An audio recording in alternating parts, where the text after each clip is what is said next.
ఒక లక్ష్యం పెట్టుకోండి. రోజు కొంచెమైనా దాని మీద పని చేయండి. నువ్వేసే అడుగు చిన్నదైనా నీకున్న ఆశ పెద్దదై ఉండాలి.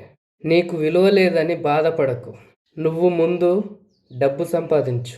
ఆ డబ్బు నీ దగ్గరుంటే ఆ విలువన్నది పరిగెత్తుకుంటూ నువ్వు ఎక్కడుంటే అక్కడికొస్తుంది. గుర్తుపెట్టుకో. అడవిలో సింహం ఎవరిని అనుమతి అడగదు. అలాగే నీ లైఫ్‌లో నువ్వు గెలవాలంటే ఎవరి అప్రూవల్ నీకవసరం లేదు. నీ మైండ్ స్ట్రాంగ్ అయితే నీ సమస్యలు కూడా చిన్నవే. అదే నీ మైండ్ వీక్ అయితే అవకాశాలు కూడా సమస్యల్లాగా అనిపిస్తాయి నీకు. నాకు ఏదో ఒక రోజు టైం వస్తుంది, నేను చూస్తా అనుడు కాదు. ఆ టైం రాకపోయినా ఆ టైముని వచ్చేలాగా నువ్వు క్రియేట్ చేయాలి. నువ్వు లైఫ్‌లో సెటిల్ కావాలంటే అదృష్టం కాదు, నీ మనసులో అగ్ని లాంటి పట్టుదల ఉండాలి. గెలవాలనుకున్నవాడు మార్గం వెతుకుతాడు.